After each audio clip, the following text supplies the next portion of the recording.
Chers concitoyens, petite émission du dimanche, 25 août. C'est bien vous, Jacqueline et Jean-Paul.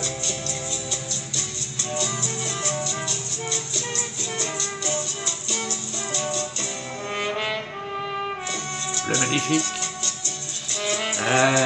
Oui, le magnifique. Et l'autre magnifique s'en est allé. Merci Alain pour tout ce rêve cinématographique que tu nous as donné. Merci d'avoir acheté le discours de grand Charles et de l'avoir donné à l'association je ne sais plus quoi. Voilà. Donc merci Alain pour tout ce que tu nous as offert. Alors on va commencer à déblatérer sur toi, mais n'aie crainte, Alain, on t'aime. Et chacun a ses vicissitudes et ses mauvais côtés. Voilà. Donc ça c'était l'hommage à Alain. Alain, pour toujours. Tu es le seul, avec Jean-Paul et d'autres. Oui, alors petite vidéo du dimanche. Bon, on va se calmer, c'est la rentrée. Bon, nous n'avons pas de gouvernement, mais ça c'est la France. Bon, écoute, Emmanuel joue, les autres jouent. Hein, on va dire, ils sont mignons, les poulets sans tête qui courent partout. Bon, mais nous restons dignes et forts. Bon, ça c'est pour la France. Le monde en général. Bon, alors là, on a Kamala. Bon, bah, Kamala, yes, chicken. Bon, alors si on lui donne elle aussi le truc de la paix, le prix Nobel de la paix avant qu'elle commence, ça me fera beaucoup sourire. Car pour, à titre informatif, M. Obama est le président qui a envoyé plus de drones tueurs pour tuer des gens. Pour un truc qui a la paix, moi je dis c'est rigolo. Hein? Ça s'appelle la réelle politique. Je sais que ça gêne certains, parce que la bien-pensance veut que... Bon, Kamala, je te dis bon courage.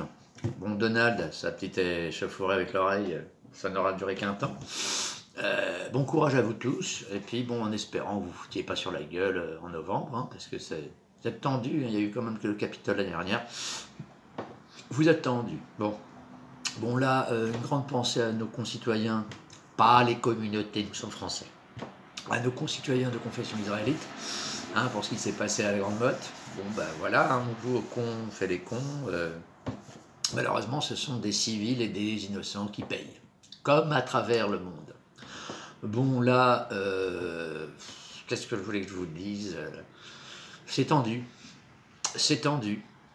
Alors déjà, il y a aussi petit aparté sur l'Allemagne, là, le monsieur qui a foutu des couteaux. C'est bien, vous mettez des bougies, des trucs, vous n'aurez pas ma haine. Et eux, ils ont la haine, hein. Voilà. Alors j'en reviens toujours au temps long de l'histoire, je sais, dans ce monde d'immédiateté et de peu de savoir.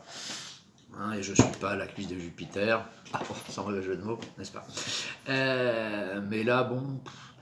Hein, qu'est-ce qu'on fait avec le Moyen-Orient? Je réitère, hein, je pense qu'il eût été préférable que, oui, on y aille à la main comme les GIs dans les... Je me répète depuis 3 émissions, hein, je sais.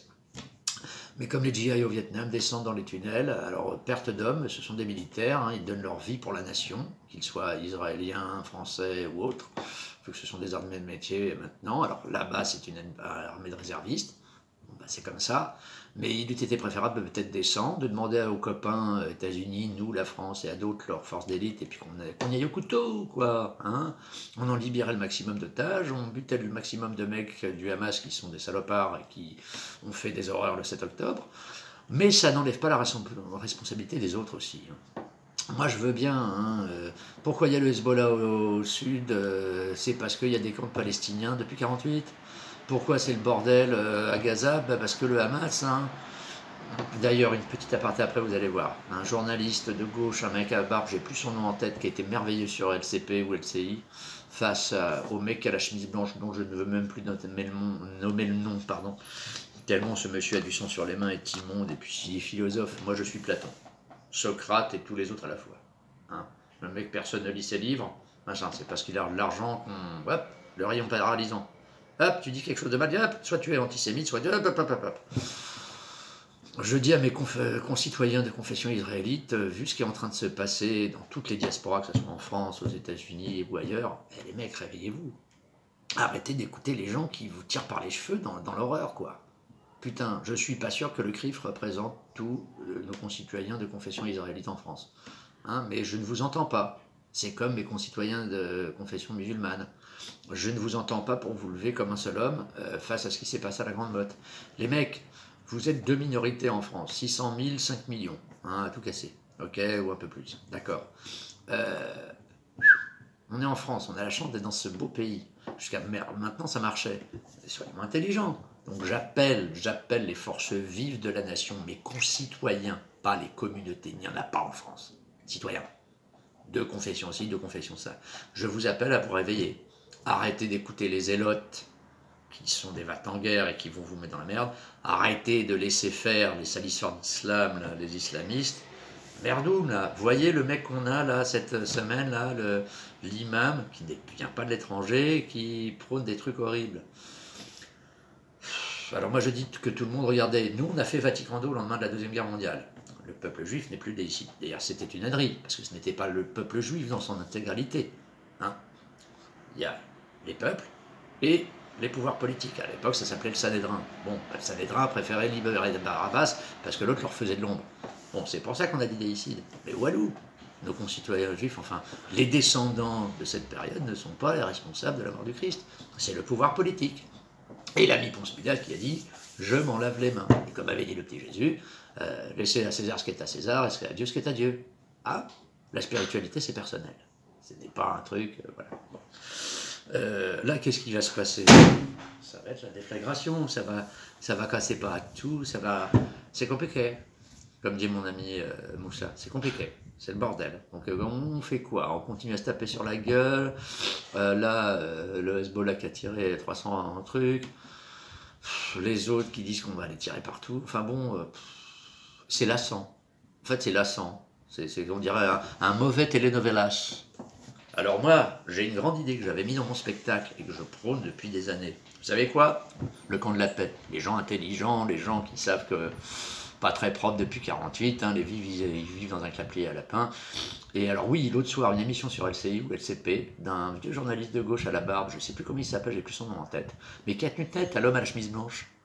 Puis à un moment, il y allait carrément pugnace le gars. Hein, et en plus, amis d'Israël, il n'y a pas de souci. Comme nous tous, les vrais amis d'Israël, les tansent, pour ne pas qu'il leur arrive des misères. Car moi, je m'estime être un vrai ami d'Israël. Mais un vrai. C'est-à-dire que quand tu fais le con, je te le dis. Je te dis pas, mais ouais, vas-y, continue, c'est pas grave. Tu te tiens une balle dans le pied, mais continue. Ça, ce sont tous vos ennemis. Hein. Tous les gens qui vous disent continuer, c'est vos ennemis. Ça risque d'être chaud. Donc, il disait à l'ami BHL, mais le Hamas, hein, je me souviens qu'au départ c'était l'OLP de Yasser, on a quand même un peu aidé le Hamas à se mettre en place avec le Cheikh Yassine, pour le buter après avec un missile sur un monsieur en fauteuil roulant.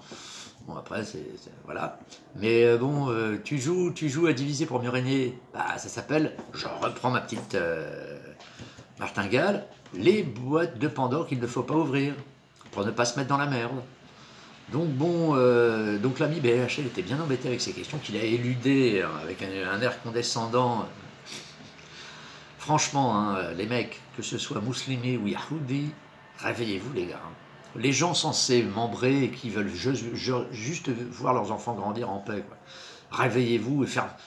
les connards à camis et à voile, hein, et puis tous ceux qui portent la kippa, histoire de chauffer un peu Marcel, bah, on est en France. Moi, vous voyez, j'ai une petite croix, elle est discrète, elle est toute petite, elle est rangée là, je ne la sors pas, j'ai pas un poitre avec... Enfin, voilà, je sais pas, un peu discrétion. Comme l'autre jour, j'étais à Levallois, je vois des jeunes filles dans leur mini-Austin, Ram Israël. Bon, en hurlant comme des putois dans la rue. Est-ce que ça fout pas une ambiance de merde? C'est comme les autres connards en face, qui disent... Enfin bon, les gars, hein, on va peut-être passer à autre chose, hein. Déjà, on est en terre française, chrétienne. Hein, alors tout le monde est bienvenu ici, mais vous arrêtez de nous faire chier avec vos conneries. Hein, c'est un petit peu lassant. Donc, mes chers concitoyens, et pas de communauté, mes chers concitoyens, s'il vous plaît, réveillez-vous, que ce soit les musulmans qui sont pris en étau avec les pays d'origine, parce qu'ils font bouffer leur famille en envoyant des mandats à Western Union, les 300 connards, 300 000 connards en camis ce machin qui font leur rebelle à 2 balles, bah, vas-y, rebelle à 2 balles, va vivre en Saoudie, au Yémen, machin. Tu vivras beaucoup mieux ton islam. Ou chez nos amis iraniens. Voilà. Voilà. Donc c'était un petit truc pour la paix, parce que vous m'énervez tous. Voilà, c'est comme le taré en Allemagne qui a suriné machin, un Syrien venu en 2000, je sais plus combien. Hein, Angela, hein, bravo Angela, venez, venez, venez tous. Eh ben, voilà, chaque peuple a son rythme, chaque peuple a son histoire, chaque peuple a ses us et coutumes. Donc voilà, hein, et je réitère, votre serviteur, moi quand je vivais au Maroc, je me pliais aux us et coutumes. Je ne me suis pas converti à l'islam, car je suis chrétien. Mais mon ex-femme ne s'habillait pas légèrement, vu que nous vivions en Médina. Quand nous sortions pour aller dans les quartiers européens et qu'elle était habillée à l'européenne, elle mettait un petit châle et nous partions en mobilette vers le Guélise, pour ne pas le nommer, au Maroc. Voilà, je ne sais pas, ça s'appelle le respect des autres. Tu as un invité quelque part, je ne sais pas. D'où l'adage, à Rome, vit comme chez les Romains. Et, petit aparté, hein, à l'époque de la Rome antique, dans chaque ville, il y avait un hôtel pour les mecs, les nouveaux venus qui arrivaient, qui n'avaient pas les mêmes dieux. Il y avait un hôtel libre, vierge, pour celui qui arrivait avec son dieu de passage. Voilà, c'est possible, hein, c'est possible. Faut le vouloir. C'est pas fait. C'est pas fait. Et puis alors, chers amis israéliens, virez Netanyahou. Ce mec va vous mettre. Vous êtes déjà mis dans la merde. C'est pas dit que ça soit pas bien clair, cette histoire. Hein. Il y a quand même 3 petites soldates, plus d'autres. On a quand même dit le 4, 5, 6 qu'il s'énervait dans le clapier à lapin au bout du jardin.